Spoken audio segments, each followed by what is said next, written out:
Bienvenidas y bienvenidos desde el Instituto Cultural de Chihuahua del municipio y el programa editorial Chihuahua PECH. Les damos las gracias por su asistencia a este evento que hemos preparado con tanto esfuerzo y empeño para ustedes. Les comento que Paréntesis Cultural es una iniciativa que busca generar un espacio de encuentro entre nuestros invitados y el público.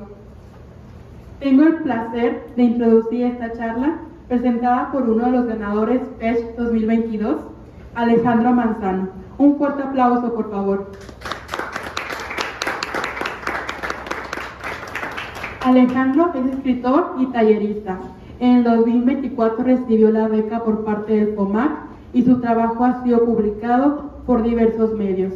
Ahora le cedo el micrófono.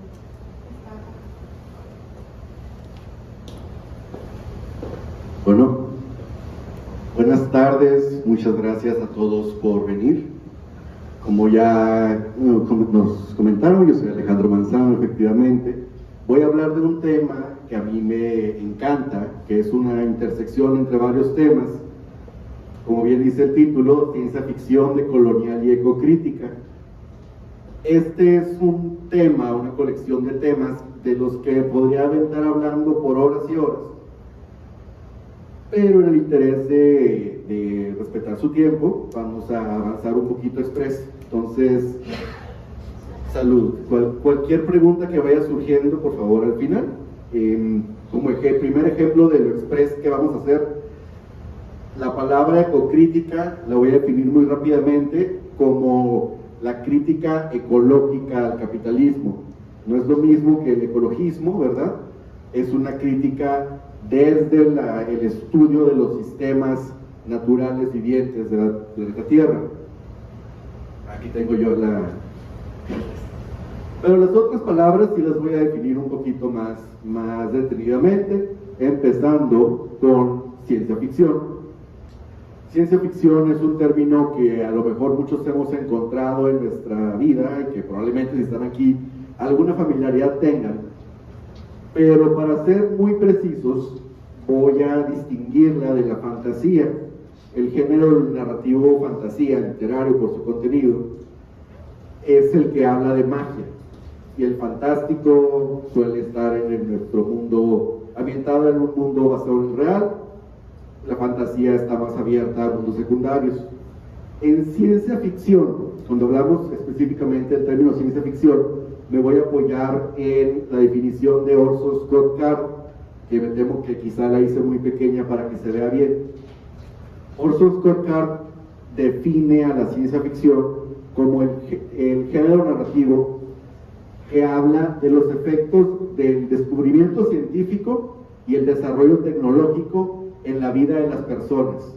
Ojo que las personas pueden ser robots, pueden ser extraterrestres, pueden ser distintos tipos de formas vivientes, pero lo interesante es cuál es el efecto de la ciencia y la tecnología, o podría ser este efecto, en la vida de las personas.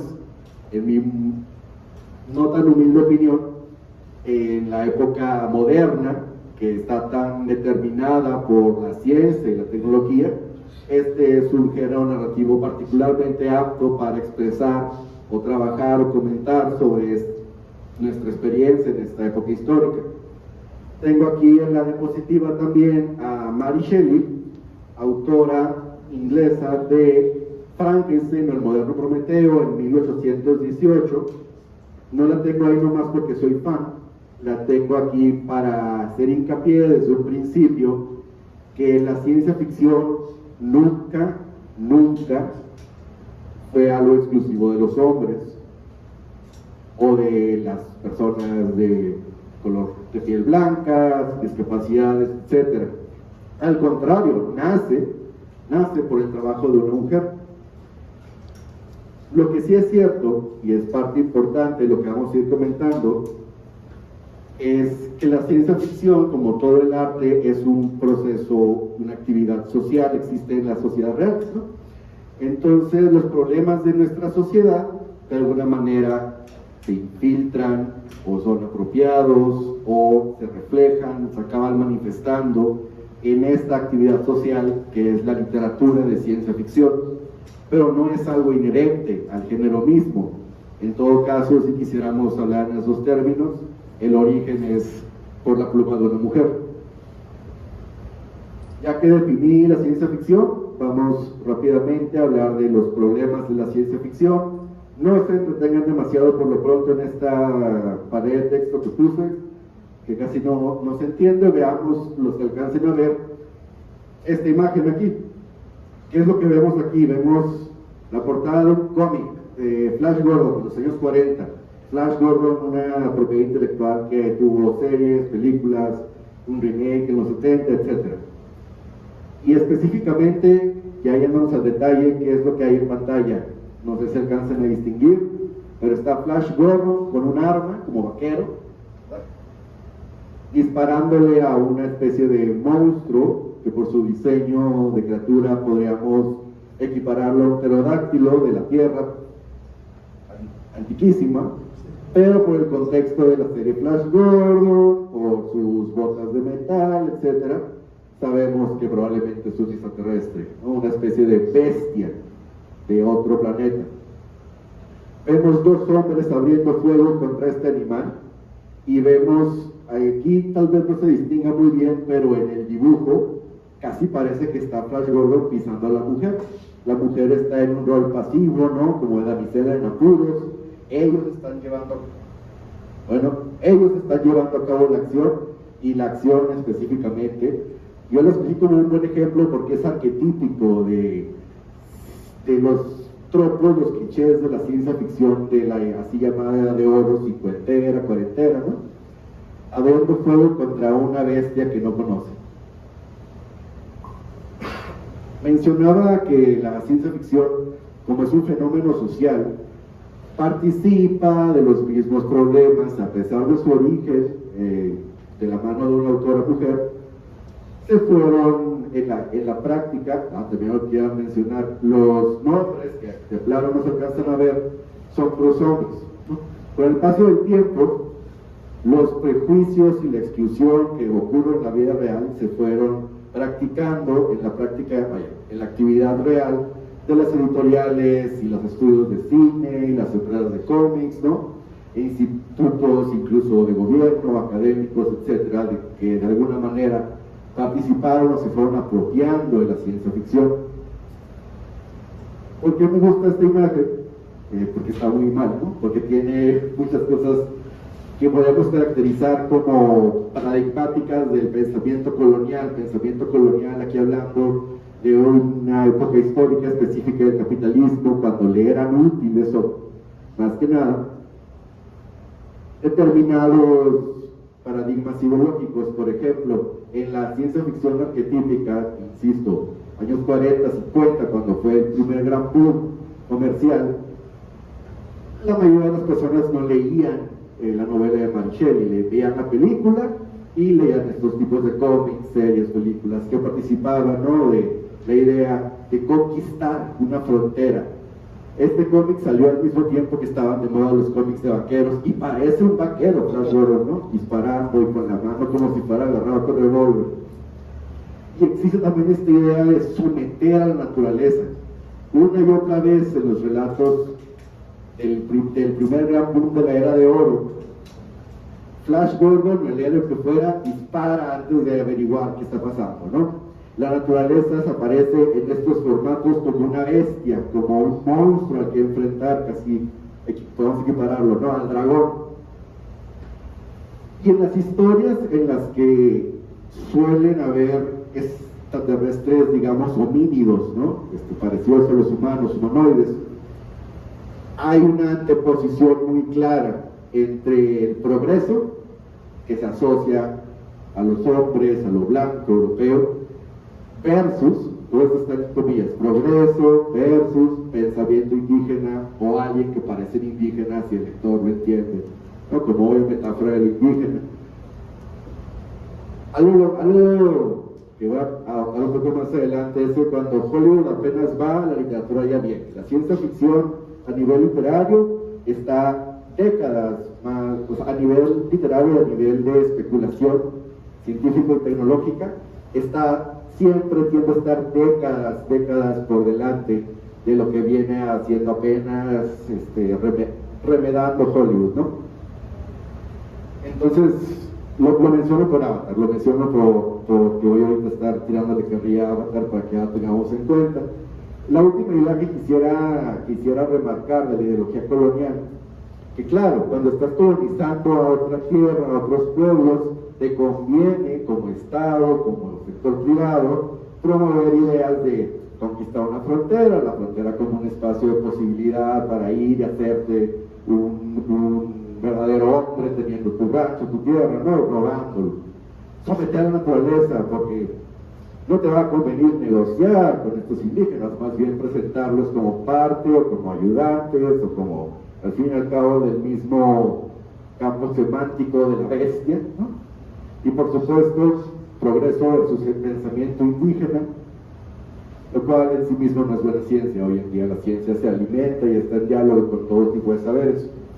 La última idea es la tecnología como remedio al conflicto social, y aquí mi torre muletilla personalmente son los supersónicos. En los supersónicos, igual hay algunos jóvenes que no los han visto, ¿no? Una caricatura vieja estadounidense donde la comedia era que tenían una máquina para todo, robot para todo, rayos láser para todo.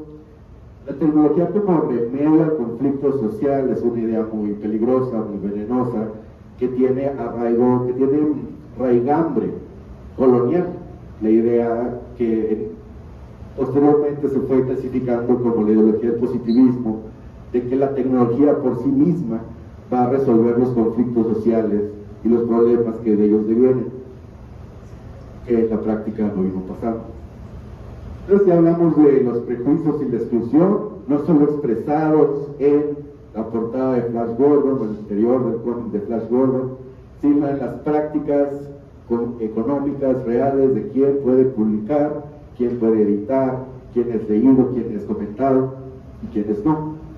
Pero hay un aspecto que todos estos autores que estoy aquí mencionando, bueno, que estoy aquí colocando como mis fuentes, con mucho gusto se los paso luego a quien quiera porque no sé si lo alcancen a ver, es el uso y abuso de la ciencia ficción. A veces se habla de cómo es sorprendente que un autor predijo algo, ¿no? Escribió algo que luego sí pasó. Y en realidad no es coincidencia y no es que tengan poderes mágicos, sino al contrario. La ciencia ficción, a su manera, es parte del proceso del desarrollo tecnológico y científico.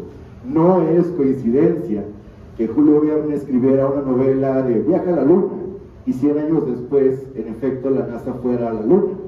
No es que Julio Verne tuviera poderes de adivinación, ¿verdad? Tampoco es que la NASA solamente se inspirara en Julio Verne, pero es parte de un solo gran proceso interrelacionado en lo que todo tiene que ver. Aquí creo que no se alcanza a ver, es un tweet clásico en inglés que lo traduje, que está simulando un diálogo, ¿no? Que dice, autor de ciencia ficción, en mi libro inventé el nexo de tormento como un llamado de alerta. Y luego habla una empresa de tecnología. Al fin, hemos creado el nexo de tormento de la clásica novela de ciencia ficción. No creen en el nexo de tormento. Mucha gente se burla, por ejemplo, de Elon Musk cuando habla de crear una superinteligencia artificial que controle todo, que supera a los humanos, como que no entendió el punto de tanta ciencia ficción que dice haber leído. Pero en realidad el problema que nos enfrentamos ahorita, los múltiples problemas que nos enfrentamos ahorita, que vienen de la mano del sector tecnológico, no tienen tanto que ver con la comprensión lectora de sus CEOs, sino con el hecho de que las formas tradicionales de escribir ciencia ficción se prestan al abuso. La pregunta de estos críticos también tiene que ver con cómo escribimos ciencia ficción que no le dé ideas a la gente sin escrúpulos de cómo abusar de la ciencia y la tecnología. Cuando las hermanas Wachowski hicieron la película Matrix, ahí es una película muy padre, tiene mucho subtexto, trabaja muchos temas, pero la primera película tenía un punto muy claro, ¿no? O sea, aparte de todo, es que no sería buena idea conectarnos todos y ver el ciberespacio. 20 años después, Mark Zuckerberg gasta algo así como $4,000 millones desarrollando cascos de realidad virtual y el metaverso, y por suerte no le salió esta vez. Pero no es que él no le entendió la película, le falta ver la serie completa de Matrix. El punto es que sin querer, ¿verdad?, al escribir nuestros llamados de alerta o hacer las películas, cómics, lo que fuere, ha habido una tendencia a proveer de armas o de ideas para el abuso de la ciencia y la tecnología. Entonces se sigue, o en opinión de algunos se sigue, que tal vez pudiéramos especular sobre ciencia y tecnología sin darle ideas a gentuza como Elon Musk o Mark Zuckerberg. Otra palabra del título que sí voy a definir un poco más es anticolonial, postcolonial y decolonial, que es la que coloqué en el título.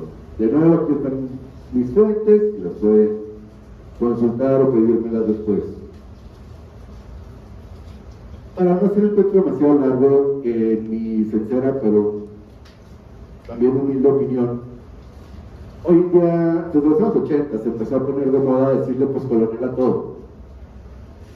Pero en un sentido estricto y atendiendo la tradición, sobre todo latinoamericana, postcolonial se refiere literalmente a los estudios y al arte y a las actividades, por ejemplo la política, que sean posteriores a la independencia legal del país.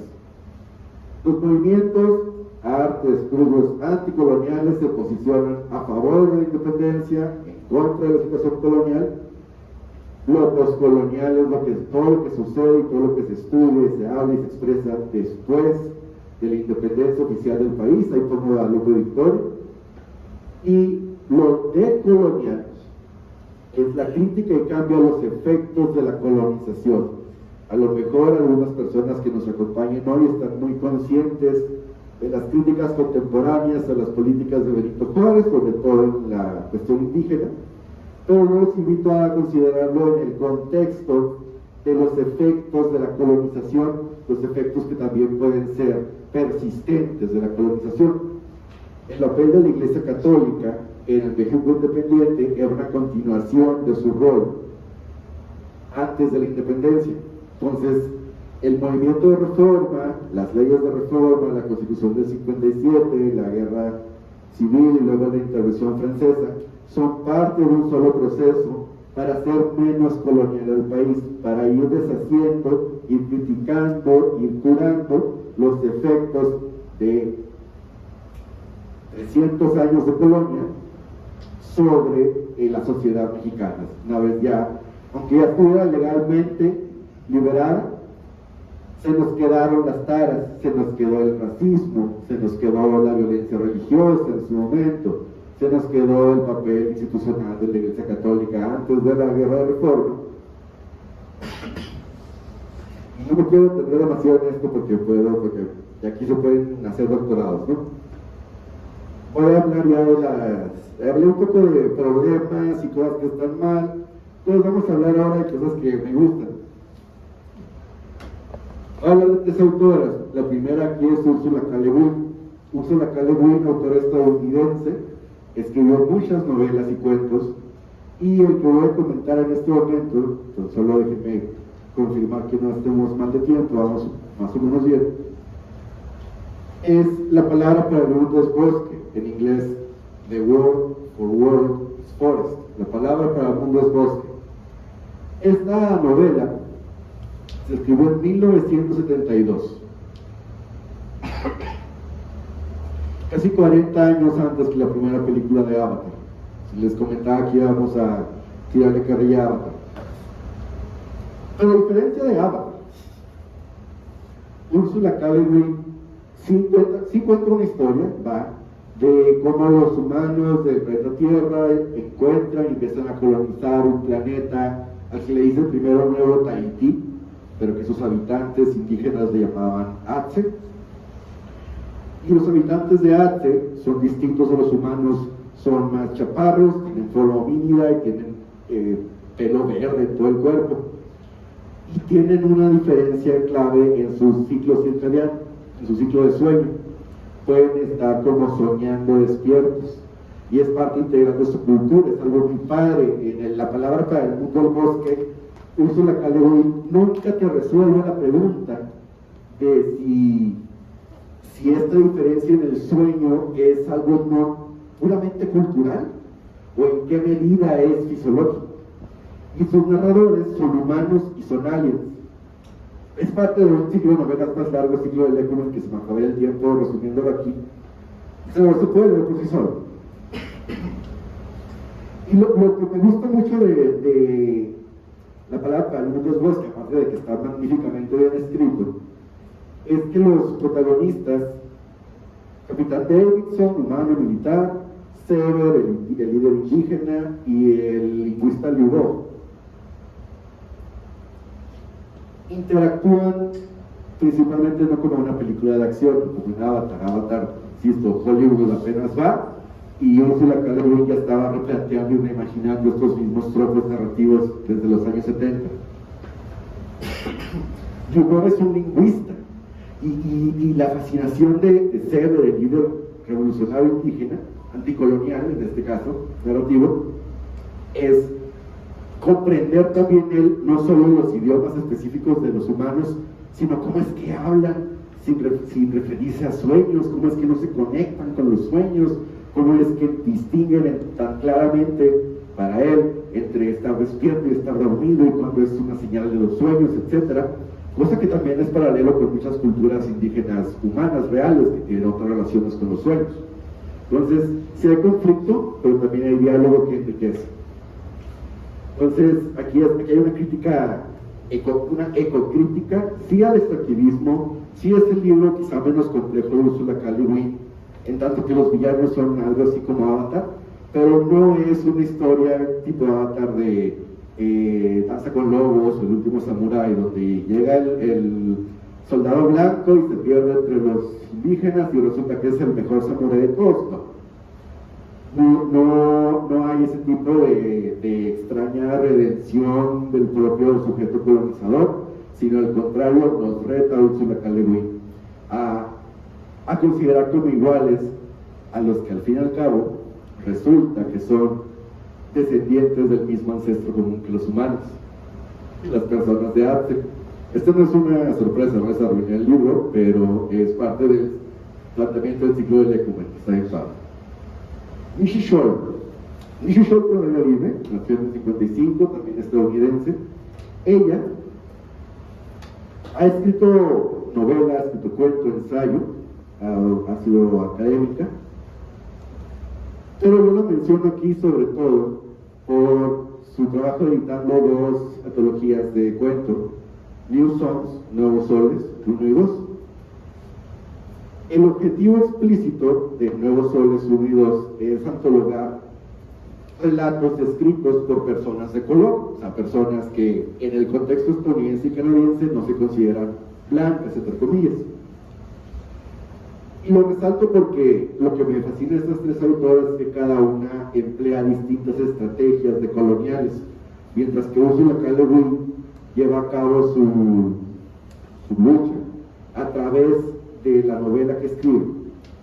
Nishi Scholl es un ejemplo que nos demuestra que tan importante es también la labor de los editores, los antologadores, los estudiosos, también para descolonizar o decolonizar todos los aspectos de la vida, incluyendo la ciencia ficción. El objetivo de Nuevos Soles es incluir autores que la tendencia, la costumbre racista lleva, normalmente batallarían más para que los publicaran, de repente hay perdidos en libros con otros autores blancos. Pues no, aquí fue una iniciativa por la acción afirmativa y crear una antología propia, específicamente de autores de color, darles el reconocimiento debido. Y algo muy interesante de ambas antologías es la amplia variedad de temas que trabajan sus autores. No es que si un autor es una mujer negra siempre va a hablar de machismo o de racismo, sino al contrario, cada quien escribió lo que quiso, ¿no? Y escogieron lo mejor, etc. Porque el derecho a divagar, el derecho a hablar de lo que uno se le venga en gana, también es parte de descolonizar la literatura. Por último, menciono a Liz Huerta. Liz Huerta, yo tuve la oportunidad de participar en el Congreso Palimpsestos en la UASH, Literatura y Cultura del Norte de México, y ahí me extendí más del tiempo que tenía sobre un cuento específico de ella, The Wall, El Muro, que está en esta antología que se llama A People's Future of the United States. Es un futuro de los Estados Unidos, y aquí la palabra peoples se puede traducir de varias formas. Un futuro para el pueblo de los Estados Unidos, un futuro de los Estados Unidos escrito por el pueblo, etc. Un futuro del pueblo de los Estados Unidos. Y es una antología que toda ella es decolonial y o ecocrítica. Liz Huerta tiene una obra fascinante. Estos dos cuentos de los que menciono aquí, uno que apareció en esta antología y otro que apareció en la revista Lightspeed, ella los considera parte de un mismo universo, también ambientados en un mismo futuro hipotético, de lo que ella califica como ficción mítica. No habla de ciencia ficción ni de fantasía. En ambos cuentos, sobre todo en El Muro, aparecen personajes que se reivindican y son reconocidas como brujas. El papel de la figura de la bruja en el feminismo y en literatura es muy largo de explicar. Baste decir que es una forma de reivindicar, ¿verdad?, ese rol. Y lo fascinante es que ella plantea un futuro, sí, post-apocalíptico, pero en el cual se preservó algo gracias a la organización de mujeres chicanas y mexicanas, latinoamericanas, al fin y al cabo, que se reivindican como brujas. La conspiración de las brujas para crear y preparar comunidades para cuando venga el colapso es el gadget, esa tecnología, es el descubrimiento científico sobre el que especula. La organización social aparece como tecnología, y en ambos cuentos hay un planteamiento de una relación distinta con la Tierra. En Maus, en Pocas, ella planteó un futuro en el que como colapsó la civilización, colapsó la globalización, las personas con oficios desde antes del colapso se vuelven muy valiosas, al grado que hay caciques, plomeros, ¿no? Y el dentista del pueblo es visto como una especie de mago, y acepta un aprendiz por el aprendiz de una comunidad costera, que le enseña también a no verse a sí mismo como el rival de la tierra, como enemigo de la naturaleza, sino a integrarse en los ciclos productivos, que es, insisto, algo que hoy en día, gracias al avance del campo de la agricultura regenerativa y la ecoagricultura, ya es parte del consenso científico. Por último, y para no dejar de fascinarlos un rato, les recomiendo, aquí si a alguien le interesa aprender un poco más de estos temas, el cuento Mouths, Bocas, está en inglés, de Liz Huerta, está disponible en este link. Aquí otro link es La teoría de la bolsa de transporte de la ficción, de Ursula K. Le Guin, que es un ensayo básico para empezar a pensar la ciencia ficción y la ficción en general desde un punto de vista feminista. Y también entrando en diálogo con ciencia ficción escrita en México, y sobre todo con referencia a la ya larga tradición de afrofuturismo en Estados Unidos, una Mesoamérica distópica de Yasnaya Aguilar Gil, en el sitio web de la revista Gato Pardo, también muy recomendable lectura. Por mi parte, esto sería todo. Gracias.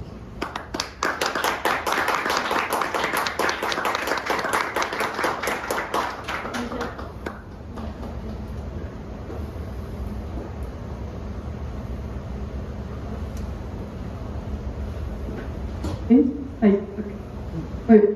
Entonces, muchas gracias. Y aquí viene uno de mis momentos favoritos, en el que abrimos el micrófono para el público. Cualquier pregunta, comentario que quieran hacer, aquí tenemos el micrófono. Quien guste.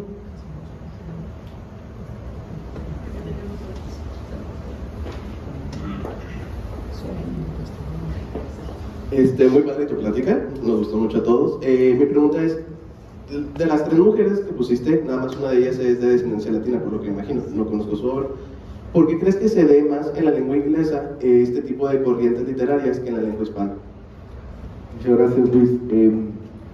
Bueno, como comentaba al principio, no tenemos espacio-tiempo para ahondar mucho en todo el tema, pero sí hay que mencionar que la ecocrítica es un término y en sí mismo un pequeño campo de estudios que ha ido creciendo en América Latina e incluso fuera de la ciencia ficción. En México el referente más claro es Cristina Rivera Garza, tanto como crítica como escritora, como escritora. Y sí existe la ciencia ficción ecocrítica y decolonial escrita en español en América Latina. De hecho, Luna Sofía Terra, aquí, no sé si está a la venta, pero está disponible su libro que acaba de ganar PESH, Entre dos tierras, ¿no? Sí me pregunté en un momento si sería ético o no, o quizá más correcto hablar de amigas mías, colocarlas ahí. Pero sí se da, lo que sucede es que en Estados Unidos, pero en mi opinión, vaya, la industria editorial, específicamente del nicho de la ciencia ficción, se desarrolló mucho más a lo largo del siglo XX. En todo el siglo XX, en América Latina se estuvo escribiendo ciencia ficción. De hecho, hay antecedentes latinoamericanos del siglo XVIII, del año 1700. No es que no se haya escrito, no es que no hayan escrito mujeres. Si les interesan autoras latinoamericanas que van por esta línea, el primer punto de partida obligatorio es Angélica Gorodisha, que es argentina, en su libro Calco Imperial. Pero como la literatura participa de los sociedad y se manifiestan en ella los problemas sociales, bueno, se manifiestan en ella los problemas sociales, no solo en los textos terminados, sino en la producción, la edición, la escritura, circulación, comentario. Pues creo que se va respondiendo por sí misma la pregunta, porque en los países más ricos hay más literatura, en los países más pobres pareciera que hay menos, sobre todo de este nicho, ¿no? Pues es que se trata de un país rico y un país pobre, ¿no? No es que se haya dejado alguna vez de escribir ciencia ficción desde una perspectiva crítica en América Latina, sino que los mismos problemas de subdesarrollo, dependencia y falta de autolector, de alfabetización, intervienen y participan del proceso literario. Muchas gracias, tenemos espacio para muchas preguntas más, así que no se contengan. Acá al frente a mis favoritos. Gracias. Bueno, hablabas de Úrsula y más recientemente de estas otras dos autoras. No sé si desde un punto de vista estilístico, digamos ya más las formas o la tendencia, no tanto el contenido, si hay algo que has detectado en cómo se escribe contemporáneamente esta ciencia ficción ecocrítica. O sea, más que nada eso, tendencias, estilo, cómo lo están escribiendo ahorita los autores hoy en día. Muchas gracias, es una excelente pregunta. La ciencia ficción tiene como uno de sus grandes referentes, ¿no? Lo que te dicen, a mí me dijeron a muchos niños, ¿no? Si les gusta ciencia ficción, lean Isaac Asimov. Isaac Asimov es muy prolífico, tuvo una influencia muy importante y también es muy seco. Y es algo que desafortunadamente se fue estableciendo como la tendencia, ¿no? Un estilo seco, un estilo muy obvio, un estilo, pues básicamente preparándose para ser adaptado al cine, ¿no? Los peores derroteros de shows de tele. Desde los años 60 a existir, Orson Scott Card, ¿no? apunta la formación de una corriente de la nueva ciencia ficción, ¿no? Empezando con Harlan Ellison, Kurt Vonnegut, Philip K. Dick y Ursula K. Le Guin, que sí empiezan a combinar la experimentación y la especulación en cuanto a contenido con el juego, ya con las formas y con los formatos y con el estilo. Ursula K. Le Guin, en esta novela, por ejemplo, La palabra para el mundo es bosque, los capítulos escritos desde el punto de vista del bosque, ¿no? de los ancianos, reflejan en su ritmo, en sus recursos, en la cadencia de las palabras, una clara diferenciación con los reportes escritos por un militar, ¿no? Y es parte del comentario sobre cómo las instituciones de estilo militaristas, por ejemplo, forman literalmente a sus oficiales para que sean cuadrados, para que sean directos, para que se atiendan a lo superficial y lo evidente, mientras que esta otra cultura indígena tiene otra manera de relacionarse con la realidad. En cuanto a Liz Huerta, ella utiliza muchos recursos estilísticos, pero sobre todo tienen que ver con el vocabulario, sin extenderme demasiado. El propio Scott Gard dice: el principal reto de los escritores de ciencia ficción es exponer la información necesaria para que el lector entienda el relato, lo que en inglés llaman exposition. Y exponer esta información, que bueno, yo argumentaría que es un reto para todos los escritores, pero el exponer esta información es para Scott Gard el talento específico del autor de ciencia ficción. Y Liz Huerta tiene una manera muy elegante de irte soltando los términos, irte dando pedacitos del flashback, pedacitos del contexto mundial, pero aún así ir urdiendo ante todo una trama que ocurre en sí misma. Y la manera naturalista, de que, sí, la otra cosa. Si estuviéramos una crónica de este evento, daría mucha flojera que el autor se pusiera a explicar durante 2 párrafos cómo funciona el micrófono, cómo funciona el proyector, qué es una biblioteca, etc., ¿no? Hay que saber cómo contar la historia sin abrumar a tu lector con el futuro inventado que estás creando, o el mundo paralelo, etc. Liz Huerta no solo hace esto, sino que plantea subjetividades distintas, tanto Liz Huerta como Mickey Shore en su ficción ecocrítica marcan una clara distancia con el solarpunk, la estética solarpunk, que sin detenerme demasiado es una especie de utopismo, ¿no? Que todo está resuelto, supersónicos, al fin y al cabo la tecnología nos salvó, y no le rehuye tanto el nivel contenido, pero estilístico incluso, tanto en la obra de Liz Huerta como en la obra de Lewin. Los narradores difieren y los narradores se confrontan, ¿no? En cómo cuentan la historia. No le dan la vuelta al conflicto, no es de la utopía, pero la historia se trata de cómo llegamos ahí, o por qué no llegamos ahí, o cómo se puede llegar allá.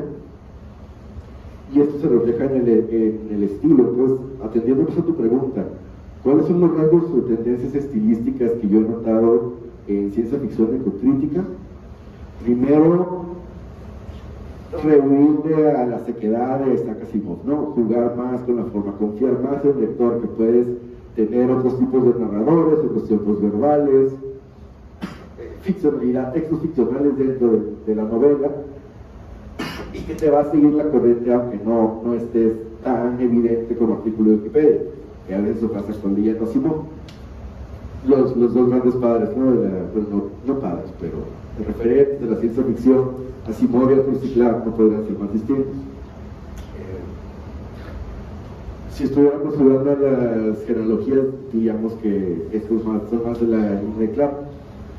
Entonces, en sí misma la experimentación y la variedad estilística es un posicionamiento a favor, ya no de pelear por el reconocimiento de la ciencia ficción, sino asumirlo, ¿no? Como que es un género literario, y por eso puedes empezar desde el principio haciendo otras cosas. Y también, ahorita estoy leyendo a Octavia Butler, una gran autora de ciencia ficción, una mujer afroamericana, que apenas hoy investigué bien su vida, y supe que nació en el 97, murió en el 2006, o sea, vivió solo 59 años y casi me pongo a llorar, no pudo haber hecho más. Pero, vaya, Octavia Butler muy marcadamente recupera el slang, ¿no? Y los modismos y el dialecto de personas afroamericanas, latinoamericanas en Estados Unidos, lo cual es también una forma de posicionarse. Entonces te dirá que otro elemento clave es no solo la experimentación formal, no solo la sofisticación a la hora de compartir la información necesaria para entender la historia, sino también, por lo que pudiera sonar, el incluir formas lingüísticas que se desvían del supuesto estándar, ¿no? Que no es español de blancos, español de... ¿Cuál sería el español de Estados Unidos? Pues el de la serie de televisión, supongo. Gracias. Gracias. Tenemos espacio para una última pregunta. No sé quién guste. Aproveche el último, es el broche de oro. Acá tenemos a nuestro ganador.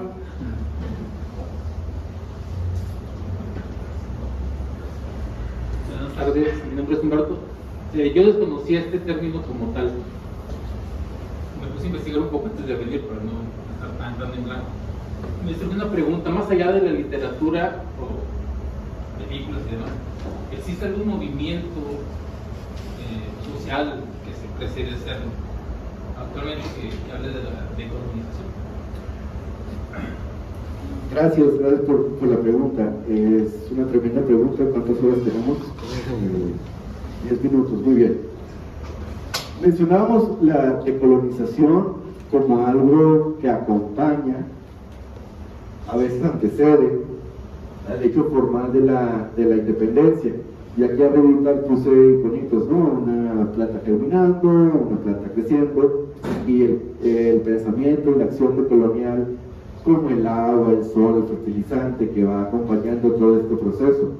Ya existían libros, periódicos, discursos, obras de teatro en contra del virreinato de la Nueva España antes de que iniciara la revolución en 1210 y siguió existiendo después. Y aquí yo incluyo a Benito Juárez, el Partido Liberal, en sus buenos momentos, como en sus mejores aspectos, como movimientos decoloniales.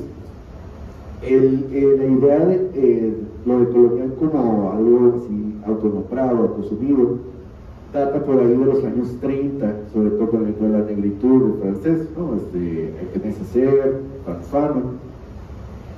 Y ya nos vamos a meter lo estamos investigando y nos vamos a meter en controversias, ¿no? Porque desde cierto punto de vista, híjole, no, aquí hay como directamente del tema. Desde cierto punto de vista, desarrollar la economía y la industria de un país que fue colonizado es descolonizarlo, ¿no? Es permitirle su independencia económica. Desde otro punto de vista, más bien reconocer los derechos de las nacionalidades indígenas, sus derechos lingüísticos, eso es descolonizar. También, siguiendo la línea juarista, llegando a sus consecuencias lógicas, acabar con la religión, que está impuesta europea, sería lo más decolonial. Entonces, la pregunta de que si existen movimientos, sobre todo en México, América Latina, decoloniales, podríamos responderla preguntando cuál, ¿no? ¿Cuál? O sea, es muy marginal aquellos que llegan a fingir nostalgia por una situación colonial que no conocieron. Más bien hay una multiplicidad impresionante de teorías, caminos, propuestas, ya sea que opines hay personas que opinan que el movimiento decolonial es los zapatistas, ¿no? O el movimiento decolonial es el desarrollismo. Pero el desarrollismo guiado por el Estado, o guiado por la inversión privada, o combinaciones posibles de todo. Es difícil aterrizar para responder así literalmente diciéndote una organización, un movimiento específico. Tendríamos primero que estar de acuerdo en qué es lo de colonial o qué sería lo más de colonial hoy en día, ¿no?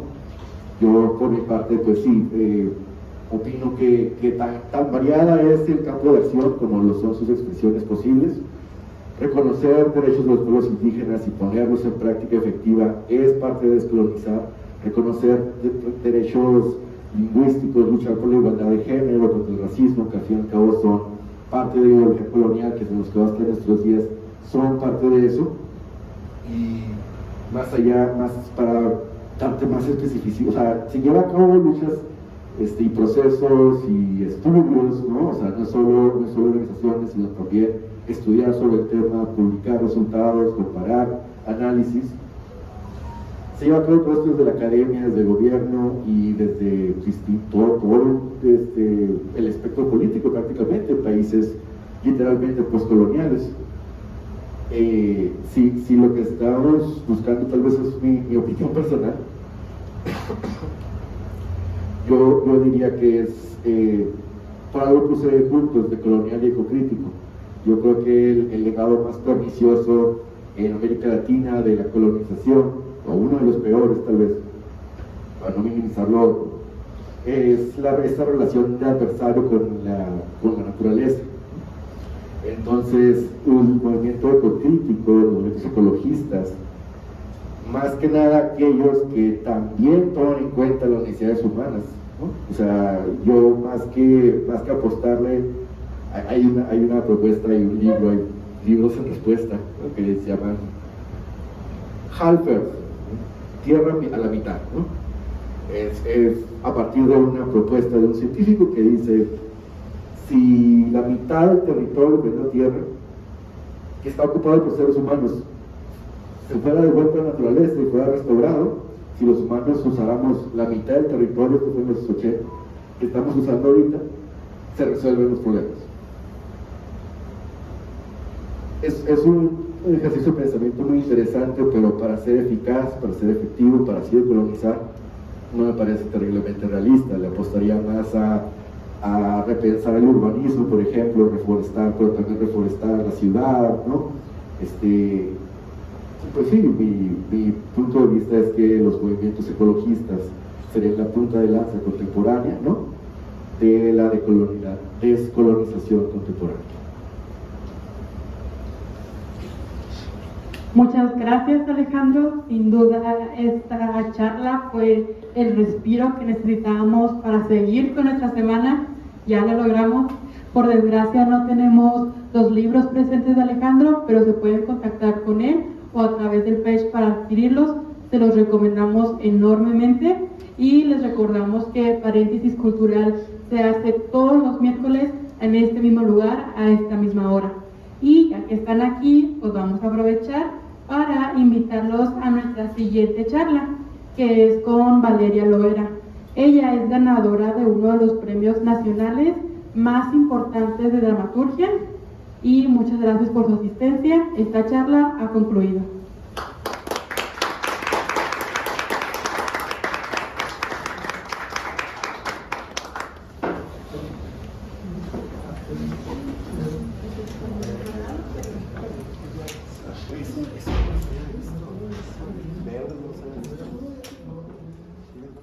¿No?